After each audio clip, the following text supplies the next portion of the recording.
Hey, Salvador Brickman here. Welcome back to the Crowdfunding Demystified YouTube channel. And I also do a podcast by the same name in iTunes. You can search my name, Salvador Brickman. You can search me on Instagram. You'll come up with a couple of my micro clips where I basically share bits of advice on Instagram there, really bite-sized stuff if you don't want to sit through a long tutorial video. I know some of you are obviously super busy and you don't have the time to do that. I really try to create these videos to be helpful. And today we're getting into the basics when it comes to the Kickstarter dashboard.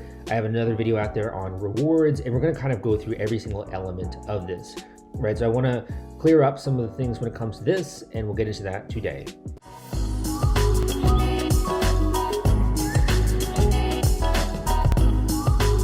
Okay, so after you've created your Kickstarter here, you're going to start with the basics here. And this is basically the things that come up when it comes to your project title, subtitle, and all the kind of specifics as it relates to the Kickstarter campaign, right? And I know that this might seem straightforward, obviously, but if you are looking for some hand-holding, I do think this video will help you a little bit. The most important thing is here being aware of the character here, right? The character, I guess, limitations that you have.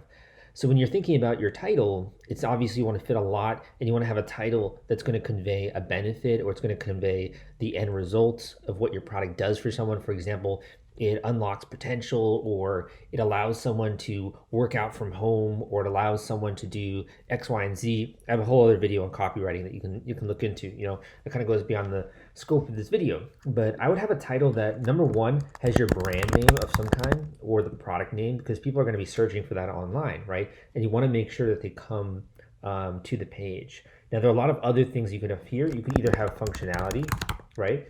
So the stuff like fast, so I guess it's more of a benefit. Some of the functionality could be microwaves easily food in your kitchen, right? With the click of a button or something. You can think a little bit about the functionality. You could also have benefits here, some high level benefits or promises. So you don't want to have these all, but I would look at ideally, you've done a testing phase in your pre-launch and you can see what kind of headlines people are gravitating to with your Facebook ads. If you haven't done a pre-launch, go and watch my video on doing a pre-launch, but that will help instruct that. Now, the subtitle, this is also something that people are going to see. Now, these are the kind of things that you almost want to call out to people. So who is this for? What does it do? What are the high-level benefits, the promises?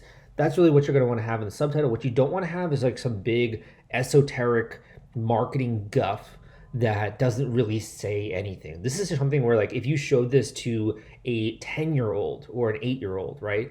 I actually think those are pretty smart, honestly, 10 and 8-year-olds. But if you show this to a younger person who's not very familiar, they should at least have a bit of an understanding of what the thing is going to do, right? So you don't want to have like some broad visionary esoteric statement of our values or something, right? You really want to just get to the point, man. Get to the frickin' point and tell people what it does, who it's for, what is the result that it gives in their life.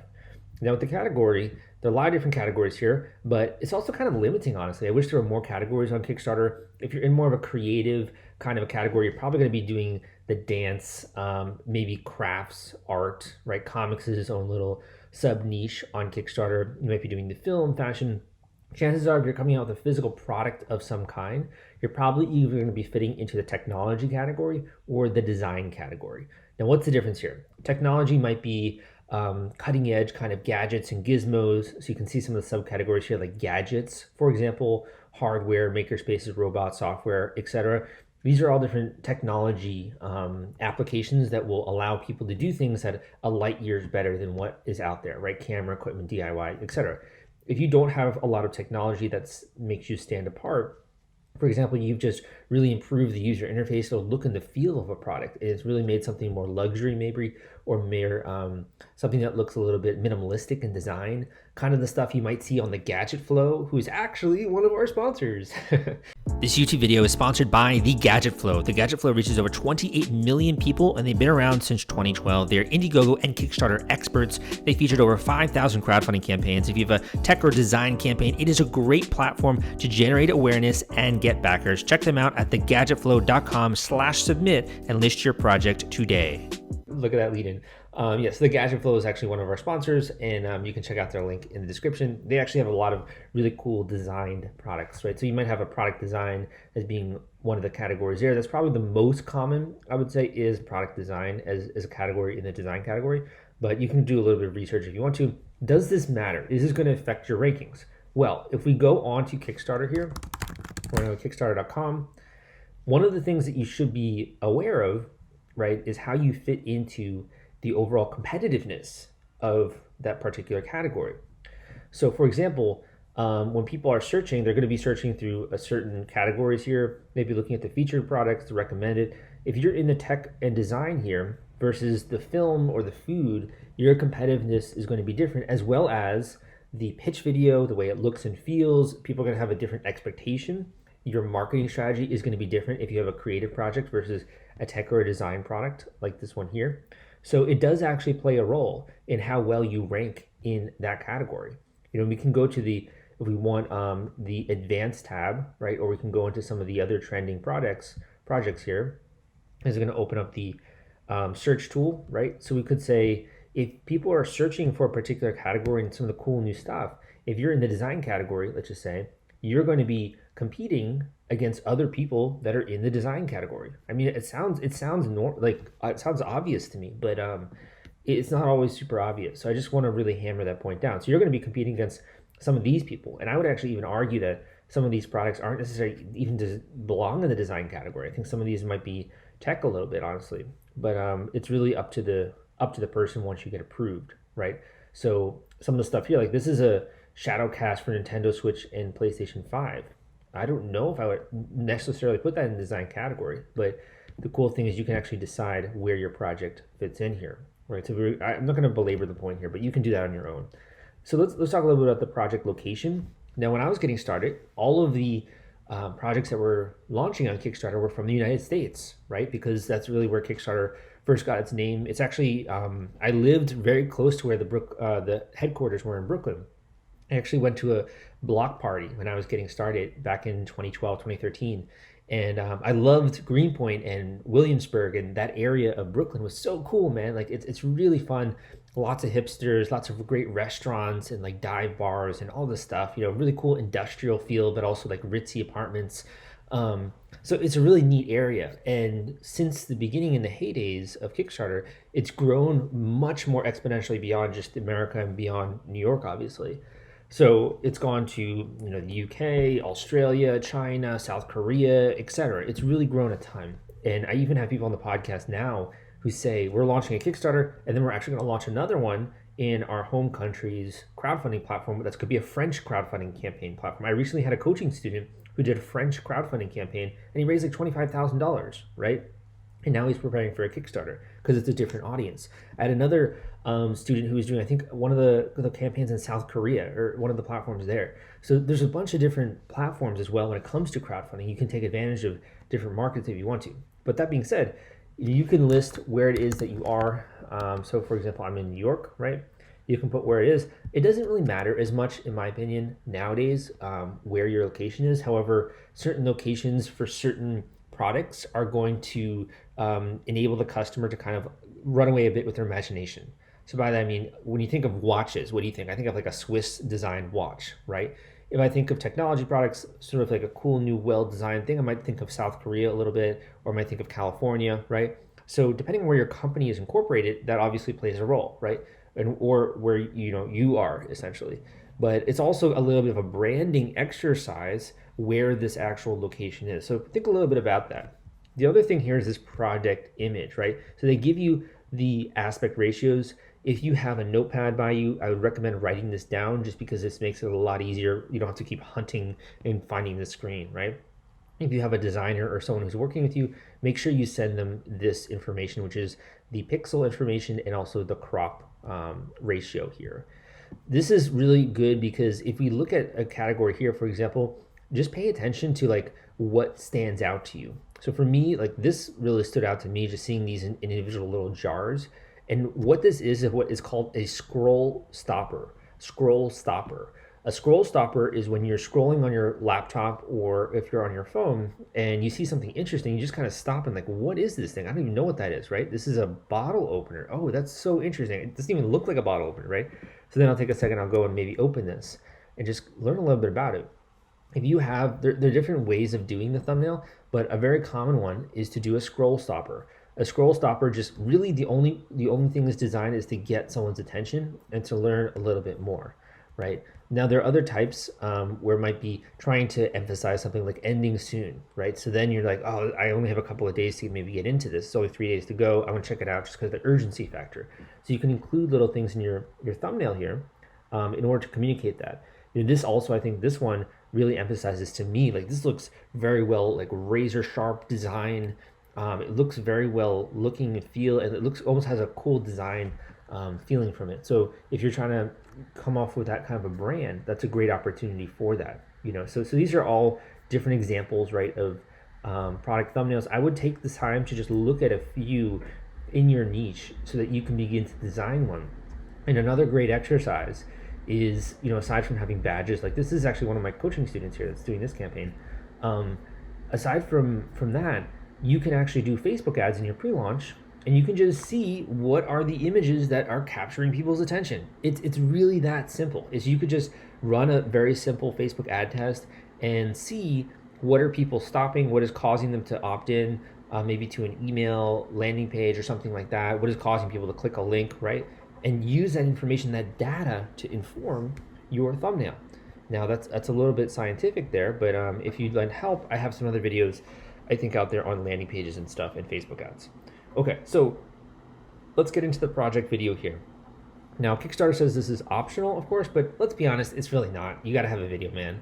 Even if it's just a simple video of voiceover or it's one of you talking, that can sometimes work with some categories, or if you have a track record of producing great products already. Like I had a guy on my podcast who basically does comic books, right? And he had produced a bunch of different comic books over the years, and he then launched a Kickstarter, and because people already know who he is, he could just literally do a talking head video, right?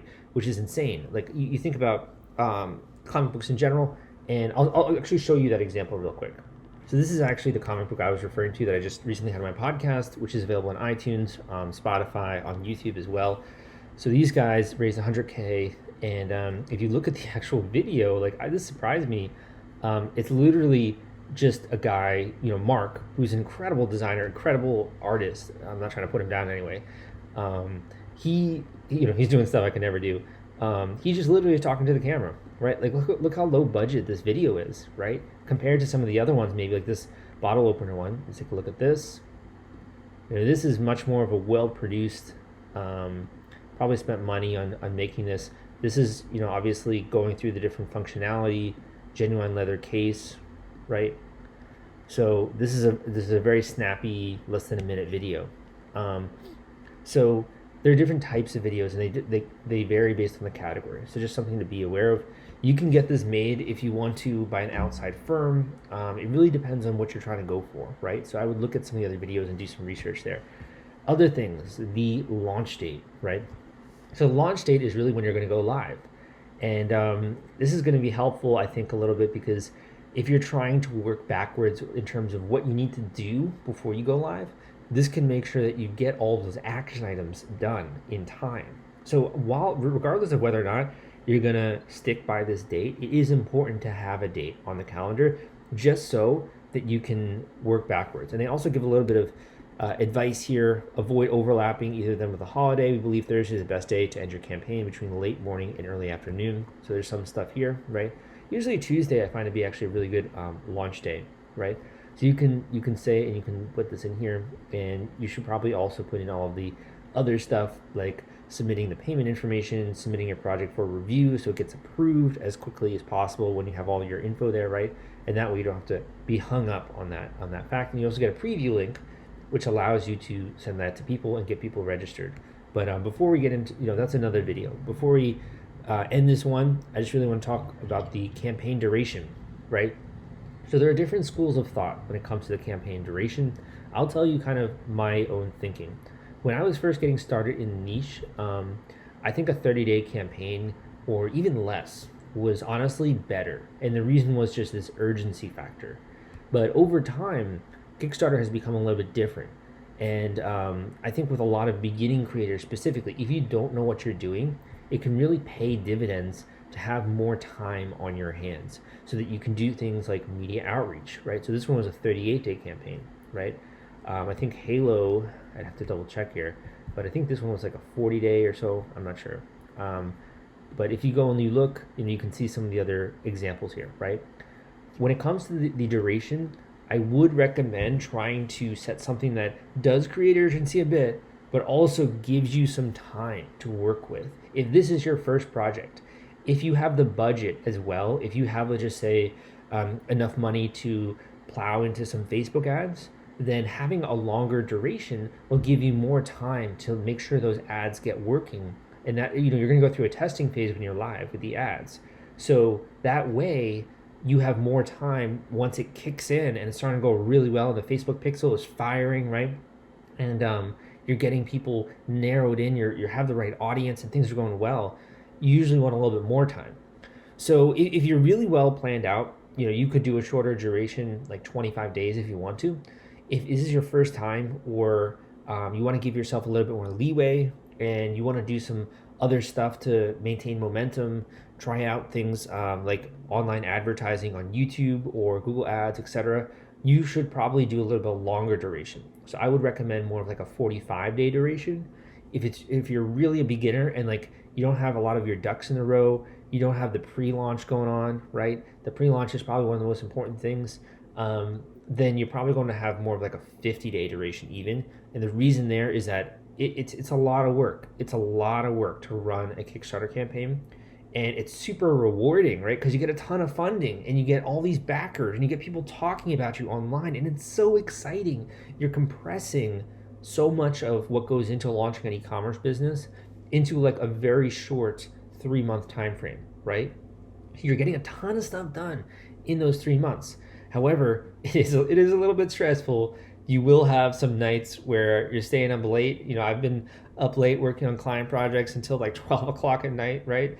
But it's so worth it when actually it eventually comes out, and you have people piling into the project and giving you feedback. Like how freaking cool is that? And the fact that this exists right nowadays, where you can actually do this, and you have people who are asking questions and congratulating you, and if you're doing your marketing right, people who even in the pre-launch are doing that, so this is such a special website in my opinion, because of the diversity of creativity, the diversity of products and innovation.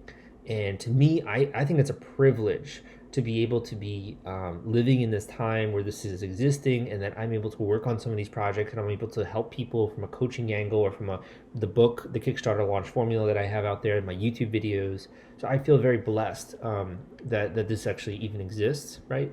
So in my next videos, I'm going to be going through some of the other elements here of the Kickstarter dashboard. Make sure to subscribe, make sure to give me a thumbs up, leave a comment down below with something constructive if you want me to go over anything more in depth. But thank you so much for tuning in. My name is Sal, and I will see you next time.